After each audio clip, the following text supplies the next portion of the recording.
ఖమ్మం జిల్లాలో school bus బోల్తా పడింది. పెనుబల్లి మండలం గణేష్పాడులో ప్రమాదవశాత్తు కాలువలో పడింది బస్సు. ఈ ప్రమాదంలో 20 మంది విద్యార్థులకు గాయాలయ్యాయి. ప్రమాద సమయంలో బస్సులో 107 మంది విద్యార్థులున్నారు. అయితే కాలువలో నీళ్లు లేకపోవడంతో పెను ప్రమాదం తప్పింది. ముద్దులగూడెంలోని వివేకానంద పాఠశాలకు చెందిన బస్సు పరిమితికి మించి విద్యార్థులను తీసుకువెళ్తూ ఉండగా ఈ ప్రమాదం జరిగింది. బస్సు డ్రైవర్ మద్యం మత్తులో ఉన్నాడంటున్నారు విద్యార్థులు.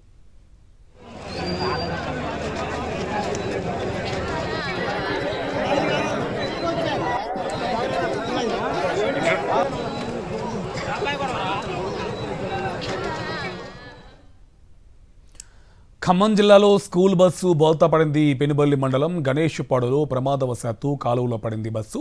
ఈ ప్రమాదంలో 20 మంది విద్యార్థులకు గాయాలయ్యాయి. ప్రమాద సమయంలో బస్సులో 107 మంది విద్యార్థులు ఉన్నారు. అయితే కాలువలో నీళ్లు లేకపోవడంతో పెను ప్రమాదం తప్పింది. ముద్దులగూడెంలోని వివేకానంద పాఠశాలకు చెందిన బస్సు పరిమితికి మించి విద్యార్థులను తీసుకువెళ్తూ ఉండగా ఈ ప్రమాదం జరిగింది.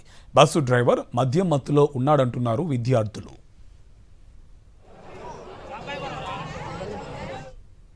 దీనికి సంబంధించి పూర్తి డీటెయిల్స్ మా కరెస్పాండెంట్ మహేందర్ మనకు అందిస్తారు. మహేందర్, ప్రమాదం ఎలా జరిగింది, డీటెయిల్స్ ఏంటి?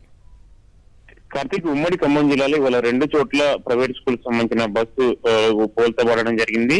ఈ 2 స్కూల్ బస్సు ప్రమాదాల్లో దాదాపు 160 మంది సంబంధించి విద్యార్థులు ఉండగా ఇందులో 40 మంది విద్యార్థులు కూడా గాయాలయ్యాయి. అయితే పెనుబల్లి మండలం గణేష్పాడు గ్రామ శివారులో ఈ కాలువలో పడిన ప్రైవేట్ కు సంబంధించిన బస్సు, ఇది శ్రీ వివేకానంద పాఠశాలకు సంబంధించిన బస్సు. ఈ బస్సులో మొత్తం 107 మంది విద్యార్థులు కూడా ఇందులో ఎక్కించడం జరిగింది. పరిమితికి మించి విద్యార్థులు సంబంధించి అందులో ఎక్కించడం, అదేవిధంగా డ్రైవర్ సంబంధించి మద్యం మత్తులో ఉన్న నేపథ్యంలో అదుపు తప్పి పక్కనే ఉన్న కాలువల సంబంధించి పడడం జరిగింది. కాలువలు పడిన సందర్భంలో కాలువలు నీళ్లు లేకపోవడంతో కూడా పెను ప్రమాదం జరిగింది. లేకపోతే పెద్ద ఎత్తున విద్యార్థులకు సంబంధించి ప్రాణాలకే ముప్పు వాటిల్లే అవకాశం ఉన్నాయి. ఈ విషయం తెలిసిన తల్లిదండ్రులు వెంటనే సంఘటన స్థలంకి వచ్చి వెంటనే వాళ్ళ పిల్లలకు సంబంధించి తీసుకెళ్లారు. గాయపడిన పిల్లలు మాత్రం స్థానికంగా ఉండే ఆసుపత్రికి సంబంధించి కూడా తరలించారు. ఉదయం మణుగూరు సంబంధించిన ఏరియాలో అక్కడ కూడా చూడవచ్చు కేఎల్ఆర్ సంబంధించిన విద్యా సంస్థలకు సంబంధించి బస్సు కూడా అక్కడ పోల్తబడడం జరిగింది.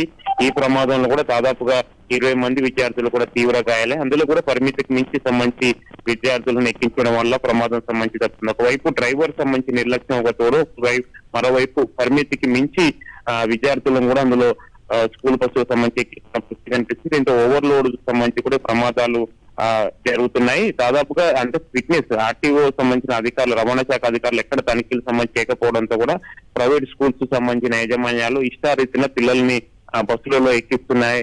దీంతో ఈ వర్షకు సంబంధించి ప్రమాదాలు జరుగుతున్న పరిస్థితి కనిపిస్తుంది. ఈ 2 ఘటనల నేపథ్యంలో ఇప్పటికైనా రవాణా శాఖ అధికారులు ప్రైవేట్ స్కూల్స్ సంబంధించిన ఈ బస్సులు తనిఖీలు చేయాల్సి ఉంటుంది. పరిమితికి మించి ఎక్కించే స్కూల్స్ వాటికి సంబంధించి చర్యలు తీసుకోవడం కాకుండా ప్రధానంగా డ్రైవర్ నిర్లక్ష్యం అనేది చాలా కీలకం. ఇవాళ జరిగిన సంబంధించి ఆ కాలువలో నీళ్లుంటే పెద్ద ఎత్తున దాదాపుగా ప్రాణ నష్టం తీవ్రత ఊహించే రీతిలో ఉండేది. అంటే ఏదైనా జరిగినప్పుడు సంబంధించిన అధికారులు అడవుడు చేస్తున్నారు తప్పితే ముందస్తుగా ఎటువంటి చర్యలు చేపట్టకపోవడం వల్లనే ప్రమాదాలు జరుగుతున్నాయని కూడా విద్యార్థుల తల్లిదండ్రులు ఆగ్రహం వ్యక్తం చేస్తున్నారు.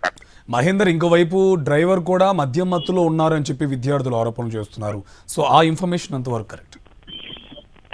డ్రైవర్ మద్యం మత్తులో ఉండడం వల్లనే అదుపు తప్పి సంబంధించి బస్సు కాలువలో పడింది అన్నట్టు కూడా పేరెంట్స్ సంబంధించి విద్యార్థుల పేరెంట్స్ తో పాటుగా విద్యార్థులు కూడా తల్లిదండ్రులు అక్కడికి వచ్చిన సందర్భంలో వారికి కూడా ఇదే విషయం సంబంధించి చెప్పారు. డ్రైవర్ బస్సు స్టార్ట్ అయినప్పటి నుంచి కూడా నిర్లక్ష్యం సంబంధించి వెళ్ళాడు, అతివేగం సంబంధించి వెళ్ళారన్నది కూడా పిల్లలు కూడా వాళ్ళ పేరెంట్స్ చెప్పడం జరిగింది. అదేవిధంగా ఉదయం మణుగూరులో జరిగిన బస్సు ప్రమాదం కూడా అక్కడ కూడా డ్రైవర్ నిర్లక్ష్యం అని కూడా విద్యార్థులు సంబంధించి చెప్పారు. అంటే 2 చోట్ల పరిమితికి మించి విద్యార్థులను ఎక్కించుకోవడం ఒకవైపు అయితే, మరోవైపు 2 చోట్ల కూడా డ్రైవర్ నిర్లక్ష్యం కారణంగానే ప్రమాదం జరిగినట్లు కూడా స్టూడెంట్స్ చెప్తున్న సమాచారం బట్టి చూస్తే తెలుస్తుంది. Right, thank you Mahender.